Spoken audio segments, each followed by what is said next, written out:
continue today our series, Face to Face. One of the reasons that we wanted to come in and live stream is that we could continue our series together, because I don't know about you, but this one has been very impactful to me, just to go back and remember what God has done through the Gospel of John and walking through the first 18 verses. So we want to continue that today. So hopefully from wherever you are, you can sit back, think deeply about the message, and I pray it'll speak to you from wherever you are. So I want you to first picture this with me, okay? You've been dreaming about this moment since lunchtime. You finally get home. You put on your most comfortable, socially unacceptable clothes. You know, the sweater with the holes in it that is disgusting, you should have thrown out years ago. You grab your favorite snack. You collapse onto the couch. You've been dreaming of this moment since lunchtime. You're ready now to settle into the game that you wanted to watch all day, or that Netflix show you're right in the middle of. You put your feet up. You exhale. But then your worst nightmare reoccurs, a nightmare that you've lived many times before. And the relaxation you thought you were about to have quickly turns into an all-out whole house scavenger hunt for the remote, along with finger pointing and accusations and casting blame. You say, who had it last? Did you check under the couch? Did the dog eat it? Did Bodie take it to his room? That's my son. I know you did something with it. You always lose the remote. And for some reason now, you're going at all lengths and you're even looking in the freezer for your remote for some reason. I think that we at the Schoenberger house, we're up to 3 remotes for the same TV, because every time that I think we lost the remote, we just buy a new one, and then we end up finding the one that we think that we lost a few days later, but then we lose them again and again, and here we go again. Now, we've lost the remote several times, and I'm sure that probably you have too, but there's always one thing in common. For us, at least. For us, the one thing in common is it's always my wife Gwen's fault that the remote is lost. I'm just kidding. The one thing in common that we actually have is, though, that we never actually lose the remote. It's always nearby. We just don't see it right away. It's been under the couch, it's been in our basket of blankets or under a cushion, on the shelf behind the couch, even in my pocket, right? But we've never actually lost the remote. It's always nearby. We just don't see it right away. Now, struggling to find the remote is something that we all can certainly relate to, but around this time of year, many of us struggle to find something way more important than just a remote. In 2000, the film How the Grinch Stole Christmas came out with Jim Carrey, and it's hard to believe it's been that long ago, but it was 2000. And along with it came an original song called Where Are You, Christmas? It says, where are you, Christmas? Why can't I find you? Why have you gone away? Where is the laughter you used to bring me? Why can't I hear the music play? My world is changing. I'm rearranging. Does that mean Christmas changes too? Where are you, Christmas? Do you remember the one you used to know? I'm not the same one. See what the time's done. Is that why you have let me go? The song may be about Christmas changing as we grow up. That's what, of course, that song's about. But on a deeper level, I think it gives voice to questions we have about God. Where are you? Why can't I find you anymore? Why does it feel like you've gone away? What happened to the joy that you, God, once brought into my life? I don't feel it anymore.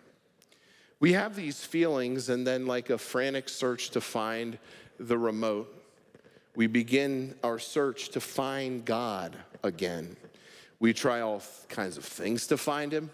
We bunker down. We look in all kinds of places to find God, even in places as obscure as looking for the remote in the freezer.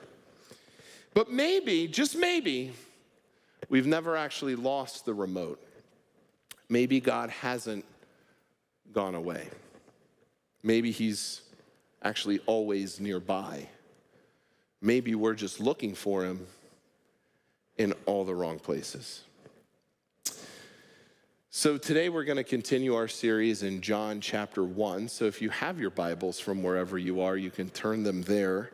And this is part 4 of Face to Face. And the message for today is called, Where Are You, Christmas? So if you remember a few weeks ago in the first message of the series, we looked at John 1:14. It says the Word, or the Logos, as we talked about, became flesh and dwelt among us.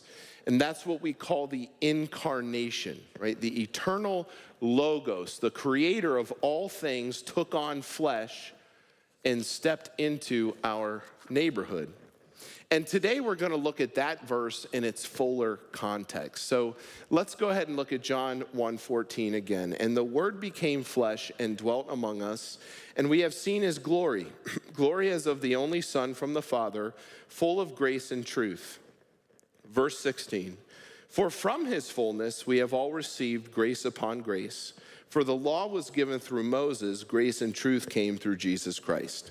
So verse 15 parenthetically refers to John the Baptist, who we talked about a few weeks ago. So when we skip over that verse and read these verses together, it reads like this, okay? Verse 14, it says, we have seen his glory. And then verse 16 kind of explains why. We've seen his glory because, verse 16, from his fullness, we have all received grace upon grace. Now, usually we take the phrase grace upon grace and we think that it means in addition to, meaning there's always more grace in addition to the grace that we've already received. And that is absolutely theologically true. You know, we talk a lot about that at Reach Church. There's always more grace. God's grace never runs out. Where sin abounds, grace hyperabounds, Paul says. There's always more grace. But that's not exactly the point that John is making here. Because the literal and better translation of that phrase, grace upon grace, is actually grace instead of grace. Oh, what in the world does that mean? Grace instead of grace? Well, verse 17 explains it. We have seen his glory because from his fullness we have all received grace instead of grace, because then, verse 17, the law was given through Moses, grace and truth came through Jesus Christ.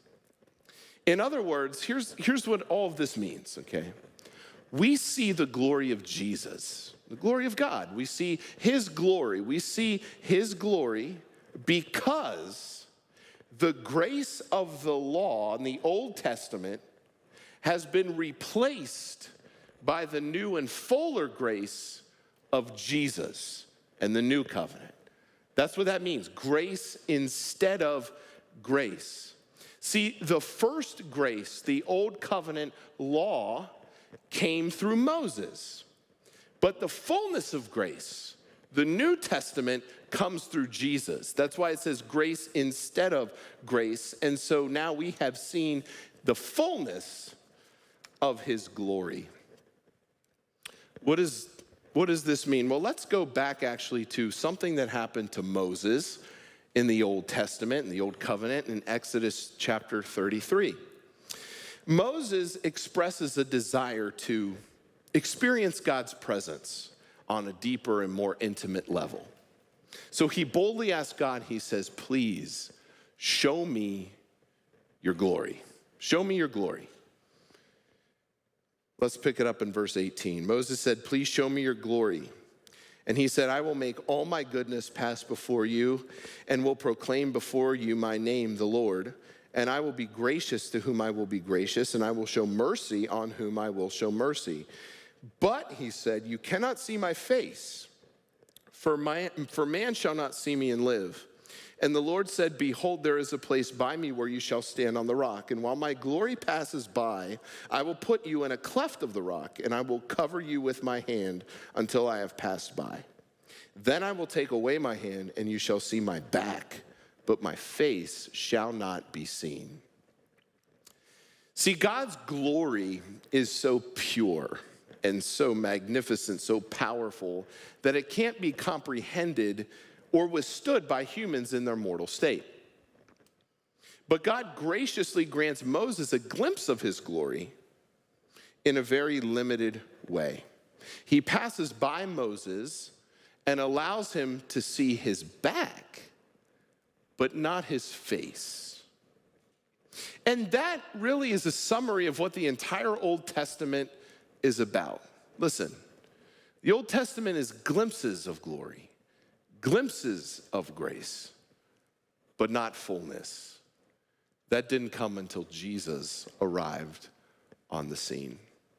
The book of Hebrews really explains what this is all about. In Hebrews chapter 9, it says, when these things were all in place, the priests regularly entered the first room as they performed their religious duties, but only the high priest ever entered the most holy place, and only once a year. This was the old covenant. And he always offered blood for his own sins and for the sins of the people had committed in ignorance. By these regulations, the Holy Spirit revealed that the entrance to the most holy place was not freely open as long as the tabernacle and the system it represented were still in use. See that? It was not fully open. This is an illustration pointing to the present time. For the gifts and sacrifices that the priests offer are not able to cleanse the conscience of the people who bring them. For that, what does it say? Old system. That old system deals only with food and drink and various cleansing ceremonies, physical regulations that were in effect only until a better system could be established. So Christ has now become the high priest over all the good things that have come. He has entered that greater, more perfect tabernacle in heaven, which was not made by human hands and is not part of this created world. With his own blood, not by the blood of goats and calves, he entered the most holy place once and for all and secured our redemption forever. So again, that's just talking about the glimpses of grace in the Old Testament and how then Jesus came to bring us the fullness of his grace. Hebrews chapter 10 verse 1 says, the old system under the law of Moses was only a shadow, a dim preview of the good things to come, not the good things themselves. The sacrifices under that system were repeated again and again, year after year, but they were never able to provide perfect cleansing for those who came to worship.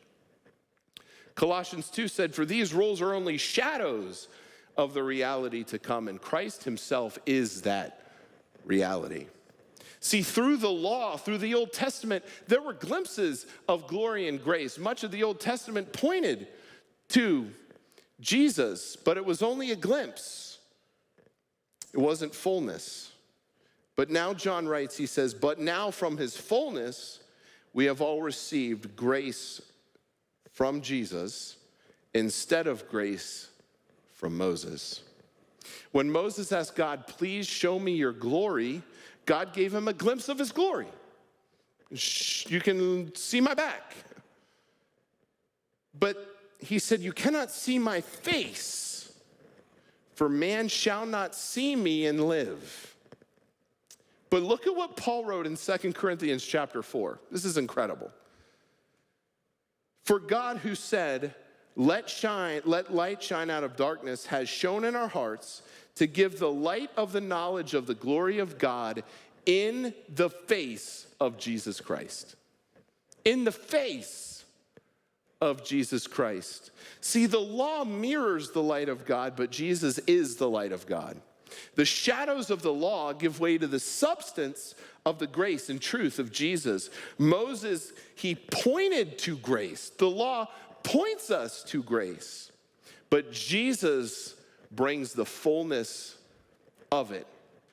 And in that fullness of Jesus, we are able to see the glory of God, not just the back, but face to face. Moses points to grace, but Jesus brings the fullness of it. And in the fullness of Jesus, he's full of grace and full of truth. We see the glory of God face to face. Not just the back like Moses did. We have seen the glory of God face to face. And the Word became flesh and dwelt among us. We have seen his glory. Glory as of the only Son from the Father, full of grace and truth. And if that's true, listen to me. If that's true, that means the remote is never lost. God's never lost. He's never gone away. He's always near. He's always close. If God has revealed the fullness of his glory to us, that means he's always near. He's always close.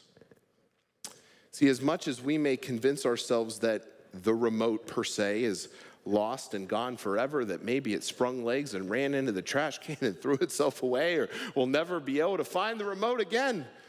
Listen to me, God is never lost. God is not lost. He never goes away. He's always near, always close. That's the language of the New Testament, that we're one spirit with him, that nothing could separate us from the love of God in Christ Jesus our Lord. The language of the New Testament is that we're clean and close.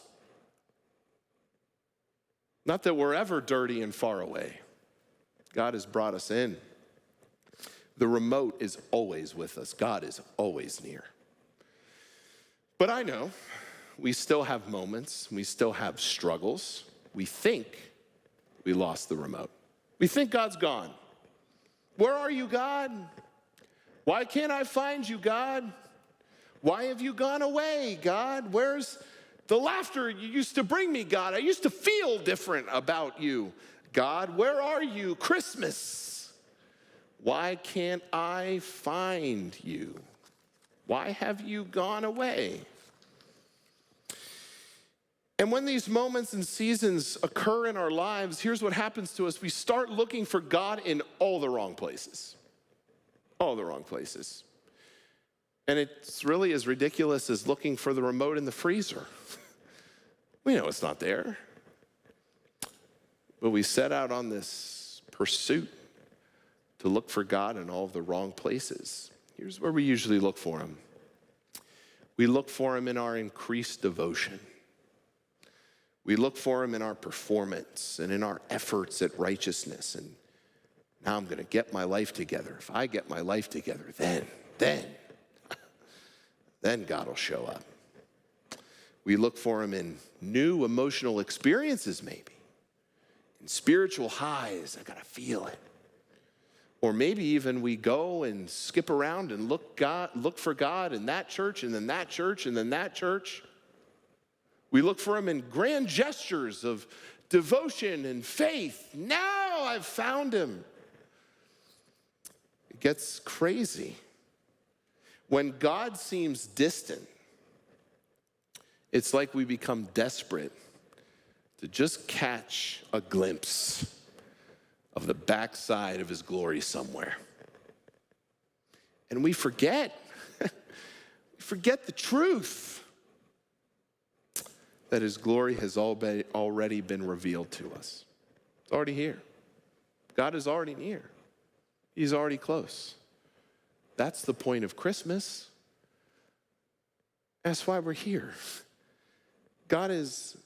He's already near. God never goes missing, ever. It's us who tend to wander back into the shadows of the law that say, here's what you have to do to get to God. You know, maybe if you just did more of that or did less of that or quit that or did this or do that or whatever, maybe then you'll get to experience God. That's the law. That's a shadow of the law.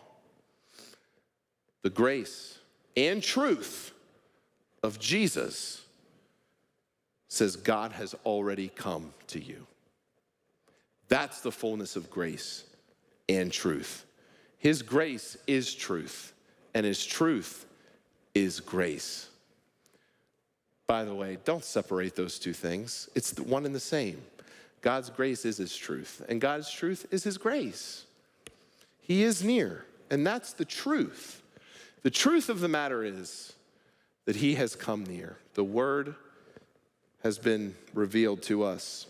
We have all received grace instead of grace, for the law was given through Moses, but grace and truth come through Jesus Christ. The shadow has given way to the substance. The glimpse has given way to fullness. And seeing the back has given way to being able to see God face to face. The remote is always with you. Christmas is always with you. God is always with you. You just got to know where to look. See, here's our problem. When we hear the word glory, what things do you think of, right? What things come to mind? Well, the word glory evokes all kinds of images of, I think, extravagance, right? And impressiveness and ornate beauty and magnificence. We think of cathedrals with vaulted ceilings and the crown jewels of a king and spectacular sunsets and splendor and majesty, awe, overwhelming wonder. That's what we think of when we hear the word glory. But I want you to think about this for a moment. When God chose to reveal what he calls the fullness of his glory, this is the fullness of my glory. When God chose to reveal the fullness of his glory, it actually wasn't very extravagant, impressive, ornate, or outwardly magnificent by human standards. He didn't reveal the fullness of his glory in an immaculate throne room. There were no crown of jewels or a royal processional or pomp and circumstances to accompany his revealing of the fullness of his glory. It was nothing actually impressive by human standards at all. Nothing that would have looked like glory to us, really at all.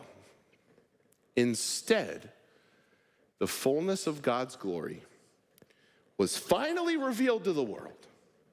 Here's where it was revealed: in a feeding trough to outcast blue-collar shepherds in a small, forgotten town. Through a blacklisted teenage mother with the cry of a little baby on a seemingly normal evening. That's how God revealed his glory.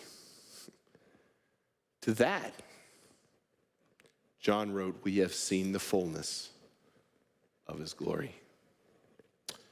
Isaiah wrote of this in Isaiah chapter 53 when he said, "Who has believed our message?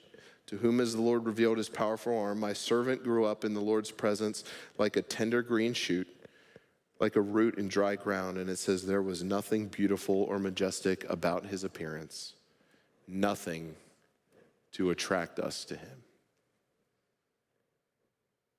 And yet, John writes, we've seen the fullness of his glory. It's the fullness of his glory. Leon Morris writes this about the life and ministry of Jesus. Listen to what he said. Jesus preached to a few people in an outlying province of an ancient, long since vanished empire.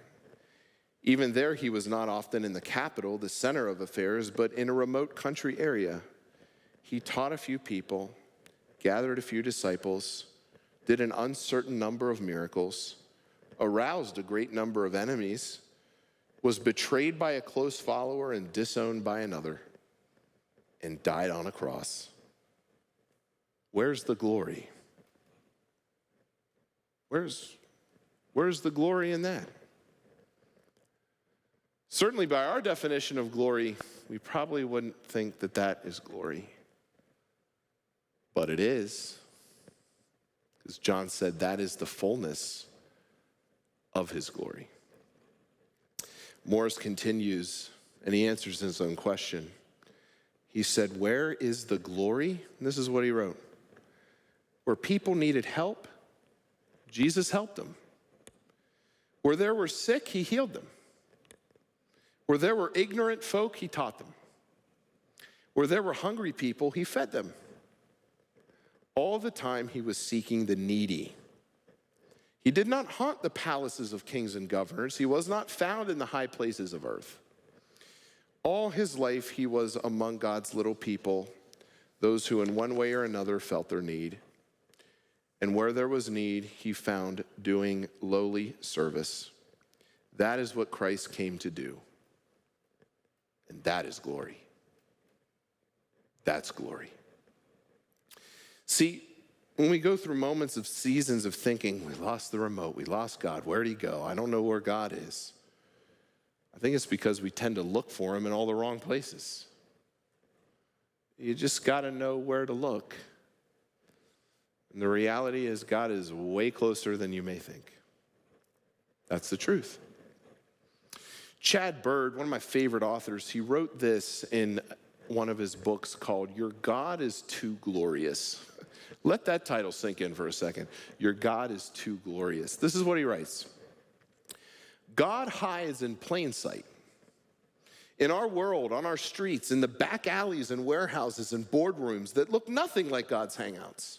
He's dressed up as the misfits who embarrass us and the toll booth workers we pass by unnoticed. And he's beneath our skin too. He has sunk himself into our unglamorous lives that there he might do what he does best: give, love, serve, help, and pray. The little things we do, like pouring cereal for our sleepy children before school, driving a delivery truck to keep businesses rolling, visiting a friend who's laid up in the hospital. These seemingly little things are divine deeds over which angels rejoice. The evening news will never report on them. The church newsletter won't mention them. No one will upload a YouTube video about them that goes viral. Yet that's their hidden beauty, unnoticed by earth, but applauded by heaven. To us, they seem as natural and boring as watching the grass grow, but to God, they are his humble, holy niche in a world blinded by bigger, better, bolder. The Lord's incognito way of infiltrating the commonalities of life and infusing them with a divine purpose is not limited to our humanity. He's active not only in lackluster people, but also in lackluster things and places. Sometimes, in fact, these things and places are not only lacking in glory, but are positively bizarre. They're the last place one would suppose the Lord of heaven would be found on earth. And yet, that's where he is. That's where he often is, revealing his glory to us face to face. Where are you, Christmas? Where are you, God? Why have you gone away, God? Where is the laughter you used to bring me, God? Where are you, Christmas? Why? Oh, why can't I find you? Well, maybe you can't find him because you're searching for him in the spectacular. You know, the emotional highs and the big mountaintop experiences, big spiritual experiences. Maybe you can't find him because you've convinced yourself that God only shows up in the perfect, polished, social media ready version of Christmas. You know, the one with the flawless tree and the smiling family and the picture perfect atmosphere. But maybe, just maybe Christmas is actually in the mundane routines. All those places that seem too ordinary, too unholy, too unimpressive to be the dwelling place of God's glory. But maybe we have a hard time feeling God and knowing he's here because we're looking for him in all the wrong places. Maybe Christmas, God, maybe it's in the quiet moments. Maybe God is in those small acts of faithfulness and service and just ordinary acts of love. Maybe Christmas isn't always picture perfect. Maybe that doesn't make it any less glorious. Maybe Christmas is in the mess and in the tears, in the struggles and the frustrations of life. And we tend to run from those things, douse ourselves, and flood our lives with pretend. Church, we don't have to pretend. God is there. God's right there. He's in the mess and the tears and the struggles and all the frustrations of life. You don't have to run from it. That's where God is. Maybe the picture, your picture this year, maybe it doesn't have to be perfect. Maybe Christmas is actually found in the pain and the frustration and the heartache behind the smile and behind your act and behind your mask. Maybe that's where God actually is. Because listen to me, Christmas isn't at all about our search for glory. It's not what it's about. Christmas is all about God's glory moving right into our neighborhood, right into the mess, right into your pain, right into your search of longing and emptiness. God is there, moving in.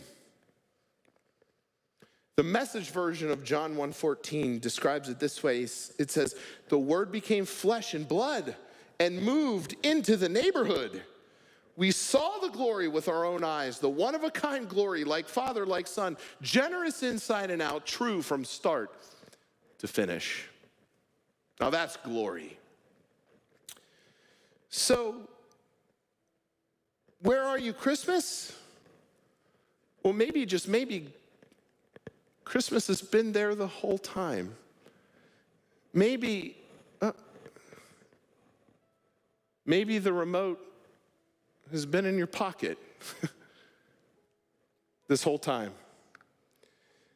Christmas is right here, right now, right where you're sitting, right in the middle of your real, imperfect, unpolished life.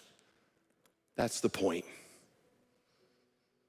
If God's glory was revealed to us in a stressful night, in a feeding trough, manger,